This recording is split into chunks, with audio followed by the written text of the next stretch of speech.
Hello everyone, Assalamu alaikum wa rahmatullahi wa barakatuh. Welcome back to our lectures in our course Critical Thinking. Today inshallah we're gonna to give lecture 7 and I'm Dr. Hamid Saeed.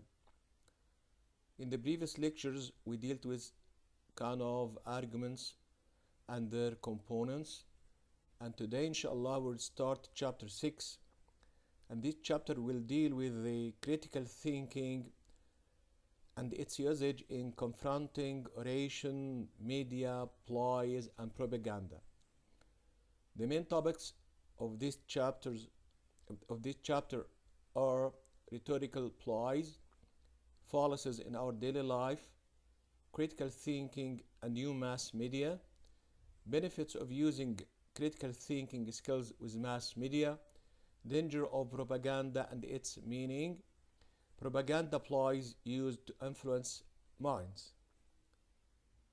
The objectives of this chapter are to be able to recognize the varied rhetorical ploys, differentiate between fallacies and errors or mistakes in life, to discover and avoid flaws in arguments, to state the benefits of using critical thinking skills with mass media, to consider the role of critical thinking for confronting destructive thoughts in the society, apply the critical thinking skills to identifying propaganda ploys, to define first of all propaganda, to analyze and criticize direct and hidden media messages, and to review the propaganda ploys.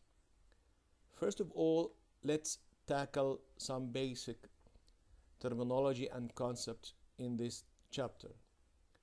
First of all, we would like to deal with the rhetorical ploys and arguments, and to know what is the difference, first of all, what's meant by rhetorical ploy or a rhetorical ploy, and what is the difference between ploys and arguments. Rhetorical ploys or a rhetorical ploy is any verbal or written attempt to persuade solely through the power of words and phrases without giving good reasons or evidences. Take care here. Rhetorical ploys are usually using the power of words and phrases, not relying on evidences or reasons. So, rhetorical ploys directly appeal to affection, feelings, or emotions rather than rational or critical thinking. Here it is not a matter of argument, but it is a matter of the how powerful are the words, how powerful are the phrases which are given or made by the orator, the writer, the media people, etc. So, these rhetorical ploys are usually used by some orators in everywhere in our life, a lot of writers, and they are very common in case of the media people and newspaper columnists who excel in using rhetorical ploys. Let's now compare between the argument we have dealt with before and the rhetorical ploy here. First, the argument provides reasons and evidences to draw a conclusion, as dealt before. But the rhetorical ploy usually uses verbal devices such as the arresting or catching phrases and catching words to affect the audience or to impress the audience.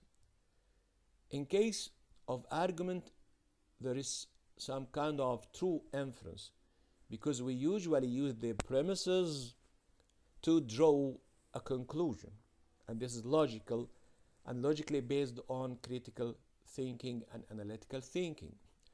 But the rhetorical ploy is untrue inference because they mainly rely on the power of words and phrases.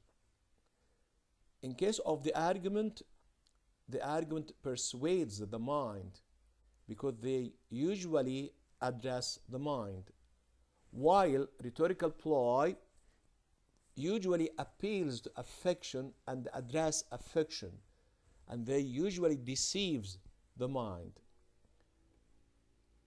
In case of the argument is consistent, while rhetorical ploy is completely inconsistent. So this is the major comparison or difference between argument and rhetorical ploy. Let's now deal with some kind of rhetoric ploys. What are the most common rhetoric ploys used in media, in politics, in newspapers, in our society in general? We have different types of rhetoric ploys.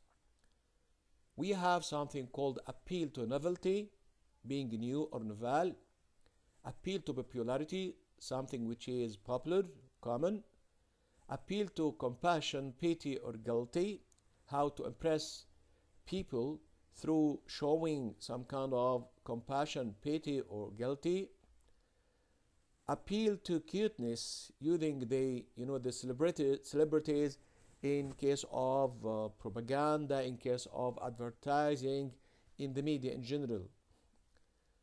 We have also appeal to fear, how to scare people of something by exaggerating. The direct attack, this is called hard sell. The buzzwords, which are the repeated words, which are repeated as some kind of fashion, some kind of common thing, etc. Trading on an equivocation, and equivocation here mean the vagueness or the ambiguous, using the vague or the ambiguous words or phrases. Number 9, spin or recurrence or repetition, how to usually repeat a phrase or a word from time to time to impress or affect the feelings, the belief, or even the action of the audience. Let's have some details concerning each of these. First, we have appeal to novelty. Appeal to novelty, what does that mean? In case of the appeal to novelty, this is an attempt to persuade people or audience to adopt new beliefs, new attitudes, new things, or even new items in case of trade and commerce, just because it is new. So the point here, it is appeal to novelty, so because it is simply new, and by implication better than existing ones. So here usually the audience are deceived into linking being new to being better or the best, and this completely incorrect. Often this ploy appeals to our desire not to miss out a new trend. We would like just to have and get new things, new items, new ideas, new fashions, etc. So people here resist not to be, or resist to be out of a new trend. Examples here, these are the attempts to persuade us to purchase new versions of products we already have, such as trying to have a new car, a new mobile, a new phone, etc. This is appeal to novelty. The second ploy is appeal to popularity. And here we can see this man alone and this crowd here. But what is the difference here? Appeal to popularity is an attempt to persuade people or audience to adopt new beliefs, attitudes, things, or even items just because they are popular, and by implication better than others which are not popular. By the way, you know, there is no close relationship between being popular or common and being better or even good. And this is the ploy here. Often this ploy appeals to our desire not to miss out the crowd or the public. You know, you would like to be with the crowd, with the public. And this sometimes very wrongly. And we have examples here just to get, for example, we have this ad, get hot stuff, best-selling software package among today's students and turn your assignments into hot stuff. Take care here. He is relying on the fact it is best-selling. It means it is popular, it is common, but there is no relation, direct or close relationship between being best-selling, being public, being popular, and being good or even acceptable. So this is some kind of ploy. Let's have this diagram. This is, for example, the size of major religion groups, and this statistics was done during the year 2015. This is the order of the religion all over the world according to the population. And you can examine here these percent here for Christianity, Islam, unaffiliated, Hinduism, Buddhism, folk religion, etc. The question here, can we rely on the population of each of them just to verify or authenticate being right or being wrong? This is a point. You know, even in the Holy Quran, Allah says in Surah Al-An'am, verse 116, وَإِن تُطِعْ أَكْثَرَ مَنْ فِي الْأَرْضِ يُضِلُّوكَ عَنْ سَبِيلِ اللَّهِ إِن يَتَّبِعُونَ إِلَّا الظَّنَّ وَإِنْ هُمْ إِلَّا يَخْرُصُونَ. Take care here, and this is the translation. And if you obey most of those upon the earth, they will mislead you from the way of Allah. They follow not except assumption, and they are not but falsifying. So this is very important or very crucial ploy here, which is popularity. Let's move to the third type of ploy, which is appeal to compassion or appeal to pity or appeal to guilt. And as you see here, there is street girl or homeless girl trying to convince people or the audience just to help her. Here, what about this ploy? In case of the appeal to compassion, there is an attempt to persuade us to adopt a new belief or new action or new attitude towards some beneficiaries or some recipients or some people by evoking a feeling of compassion, a feeling of pity, a feeling of guilt about their plight or their trouble. And you know, usually the charity advertising provide many instances of these. These are homeless street children.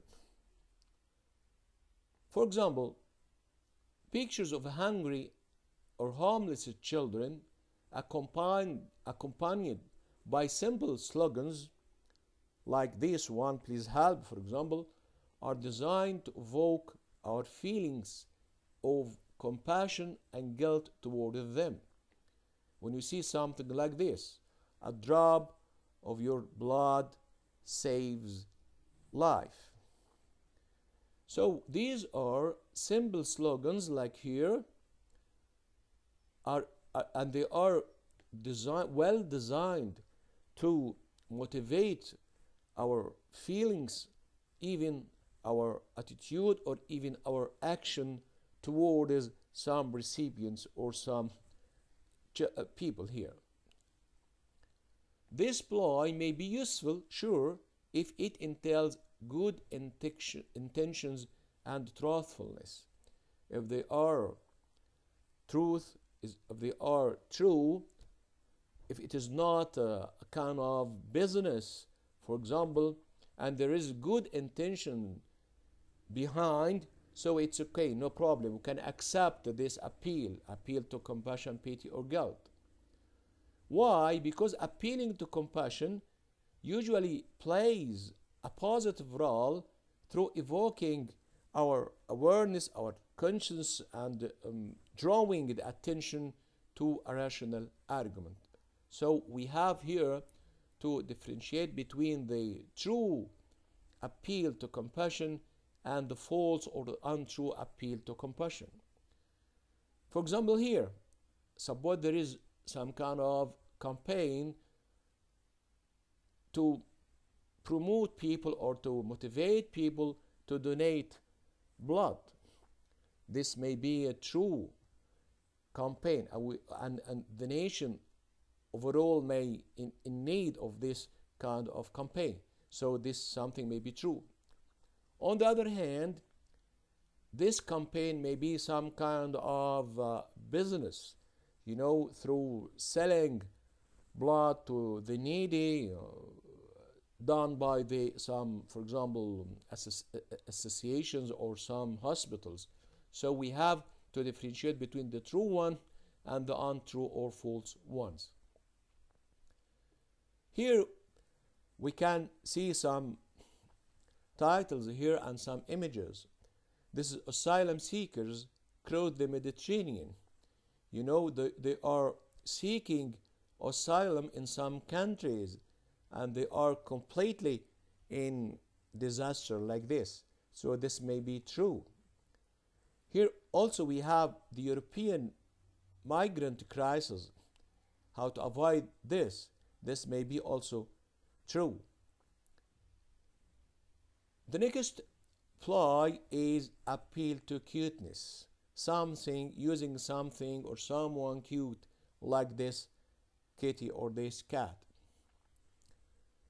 In this case, appeal to cuteness means an attempt to persuade us or persuade the audience or the people to adopt a belief, an attitude, an action, or even an item by relating or linking it with a popular character.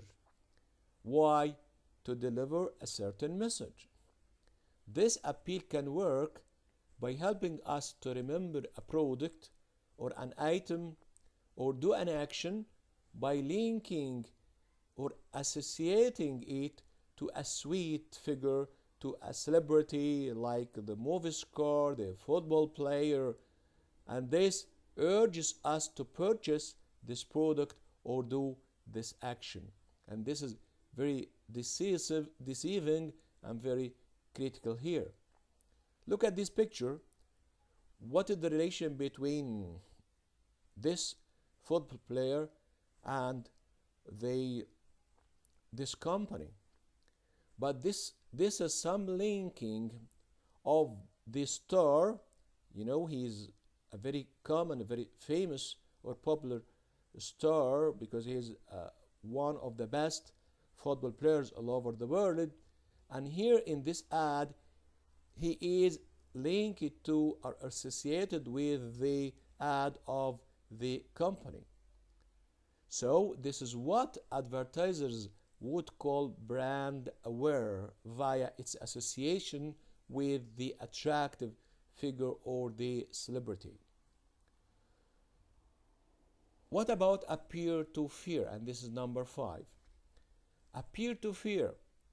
How to scare the audience or to scare the people by exaggerating, to distract them from some kind of action, some kind of belief, some kind of attitude. So this is an attempt to persuade the audience to adopt a belief, an attitude, or even an action by eliciting fear in them, by scaring them. The meaning is by scaring them to influence their behavior or attitude. This tactic is usually done or performed by using scare and usually by exaggeration. Then, for example, a frequent example of this appeal occurs in discussion about immigration into wealthy countries. Many politicians may use this tactic to elicit citizens' fear of economic destitution or disaster and the cultural demise by constructing deliberately exaggerated images of waves of immigrants. You know, some politicians may exploit this phenomenon to elicit the people fears, you know, in some kind of the wealthy countries, and they usually exaggerate in the consequences of economic disaster, economic destitution, etc. And this usually accepted, and the audience, I mean the citizens of the wealthy countries or the wealthy people, are usually deceived into accepting this ploy. Number 5 is still here, appeal to fear, something like the concept or the idea of family planning and birth control. In this case, you know, here, this family trying to plan their family using just to cut down or to decrease the number of children they have got. So some politicians or some media people may exaggerate the effect or the bad effect or the adverse effect of population or having more than, for example, 3 children, etc. And this is some kind of exaggeration. And they usually use this exaggeration or this some kind of exaggeration to scare people, to scare the father and the mother, to scare the society, to scare the government of the bad effect or the adverse effect upon the economy, among other health, the education, etc. And as we stated before, this may be true and may be false.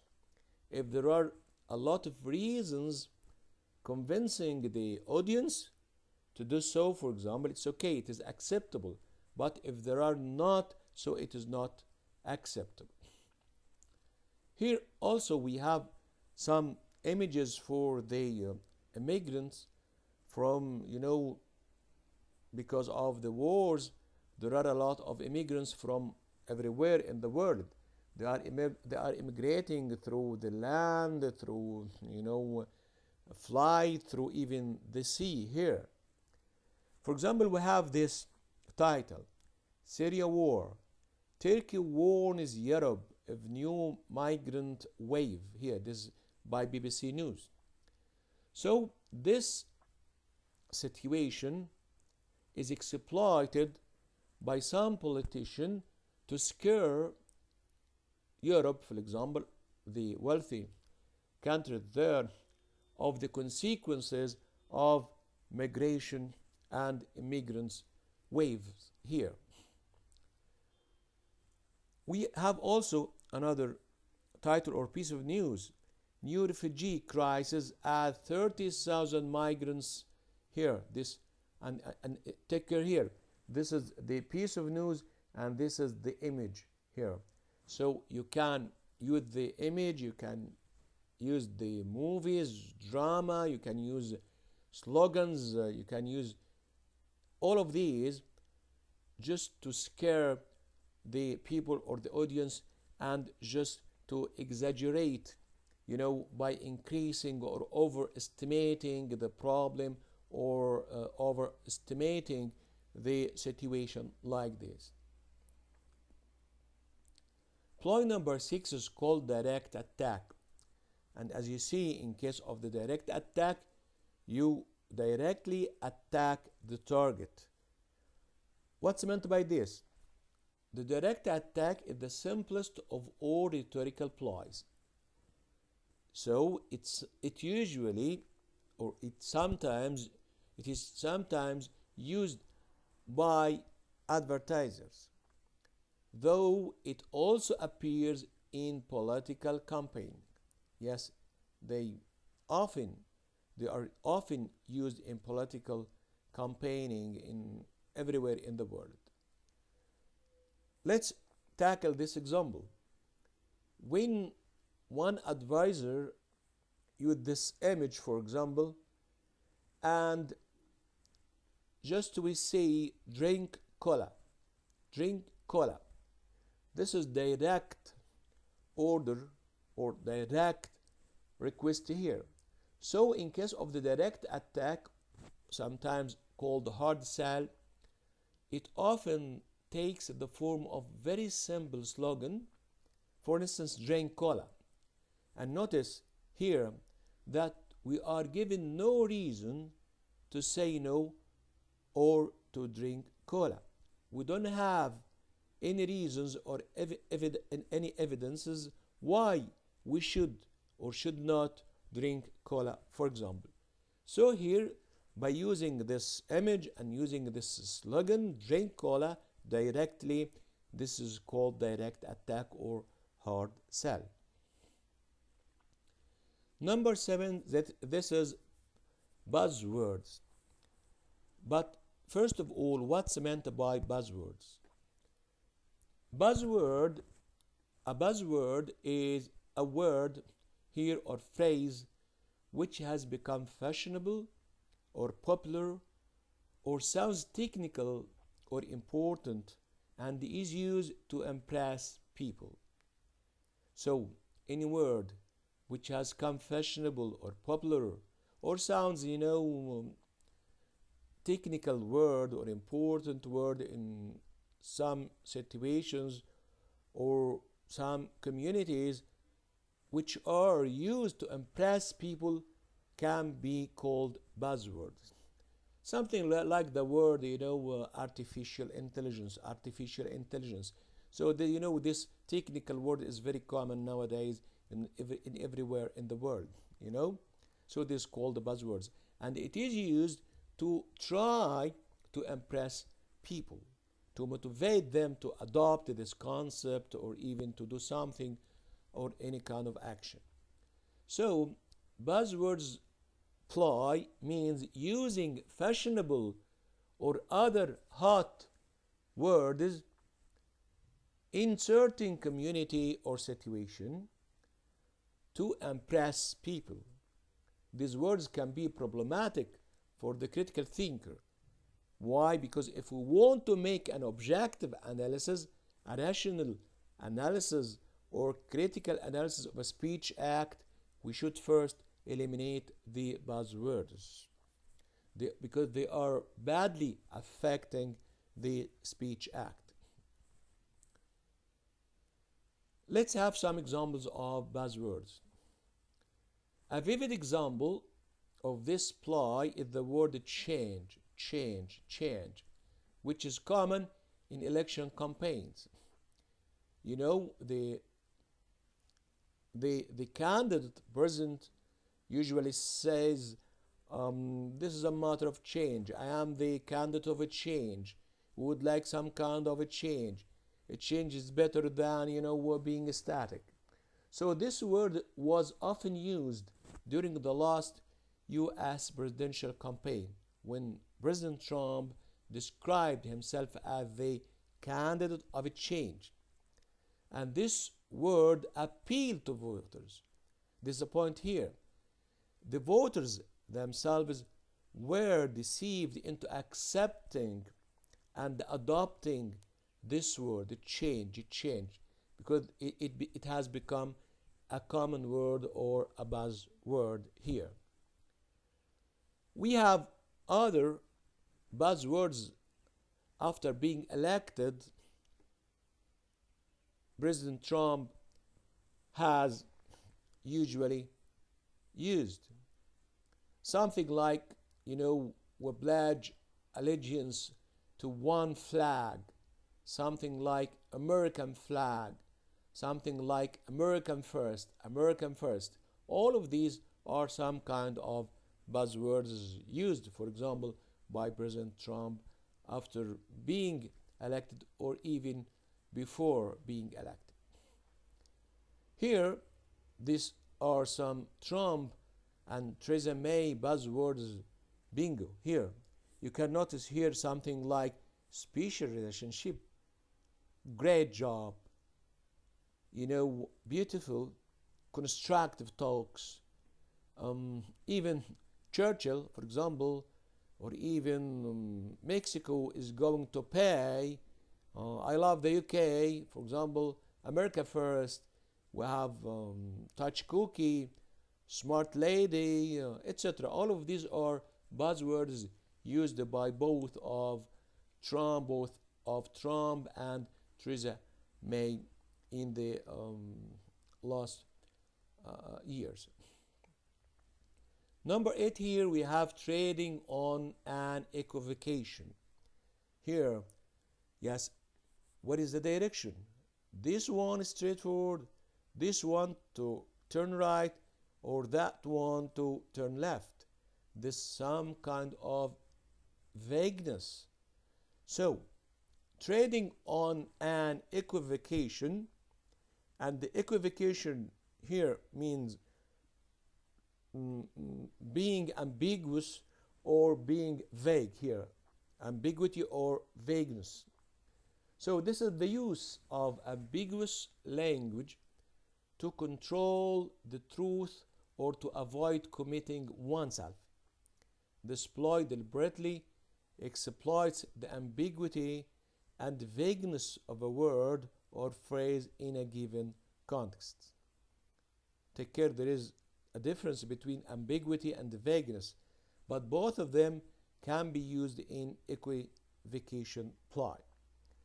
By using this technique, the speaker or the writer manages to influence our actions or beliefs in order to mislead us. And this ploy, equivocation is very common in TV programs and political articles. Let's have some examples here. There are a lot of words which are still vague. Something like the word terrorism. What's exactly meant by the word terrorism? Something like liberal or liberalism. The spectrum of liberalism is very wide. So what do you mean by the word liberal? Even the word thinker. Who is the thinker? What's meant by the word thinker? Every human being usually thinks. So what's meant by thinker? The word or the term modernist and modernism. So all of these are vague terms here. So first of all, we have to specify the exact meaning of each term before going into inference or going into drawing results or conclusion. We have another example here. You may read in a piece of news, for example, about a crime or about any situation, these phrases. This person was found in related to or in contact with or connected to or links to. All of these vague words may be used rhetorically to imply that someone is involved in some kind of illegal or immoral activity and therefore a bad person, a guilty one. So all of these phrases are in fact vague. So these are kinds of equivocation here. Suppose we have this image and would like to ask you, are these ducks or rabbits or both. So this some kind of equivocation. You know, these could be duck, you know, and this is a pig, okay, or even these could be rabbit, and this is the eye, and this is the head, and this is the mouth, okay, and these are the ears of the rabbit. So this piece here could be the ears of the rabbit, and this is the mouth of the rabbit, or even could be the beak of a duck, and this is the head of the duck, and this is the neck of both of the rabbit and the duck. What about this statement? The English history teacher is clever. Can we analyze this sentence and try to detect the ambiguity in it, just to try to do this assignment at home? We have also something called the equivocation fallacy, and we will be dealing with fallacies next lecture, inshallah. But here, look here, all trees have barks. You know the meaning of the word bark is here for trees. Every dog barks. Can we say, therefore, every dog is a tree? Take care here, this is a fallacy, and it is a kind of argument here. So it is called equivocation fallacy here, because there is a difference between the meaning of the word barks in the first sentence and the word barks in the second sentence. Try to do this at home too. The last ploy of rhetoric ploys is the spin. Spin here means repetition or recurrence. When you repeat a given or specific phrase or word more and more, trying to impress or affect the audience. So spin means a recurrence and a consolidation, and this ploy intends to influence the views of the audience by using continuous repetition of an idea or a phrase that usually takes on a simple slogan or an attractive word. Through this repetition, this idea turns to be part, seemingly, of the truth. And this technique is commonly used in varied propaganda. To repeat, you know, through, for example, rumors, for example, to repeat and repeat more and more again, trying to consolidate the idea or to consolidate the phrase or the meaning of the phrase here. Let's have some examples.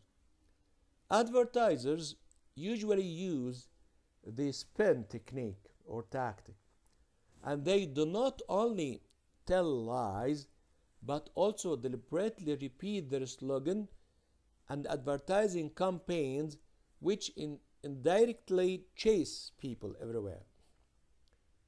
We have some kind of research which stated that if a movie star or a celebrity appears smoking for only 4 times in a film, this behavior may have a positive image of smoking, and those who usually watch this movie star or usually watch this movie may adopt smoking, particularly the teenager or the teenage fans of this star. We have here piece of news. This is smoking in films put children in danger and is on the rise. This is a report made by a newspaper. Another one here. As movie star light up MPAA lets parents down. And this is new study find that the number of on-screen smoking incidents is on the rise. It is another report made by a newspaper. I think this is the end of our lecture, because this is the rhetoric ploy number 9. Till meeting you next lecture, inshallah. But before leaving, I would like to advise again, before trying to change the world, try to change yourself. You had better change yourself first. Till meeting you, have a nice time. Assalamu alaikum wa rahmatullahi wa barakatuh.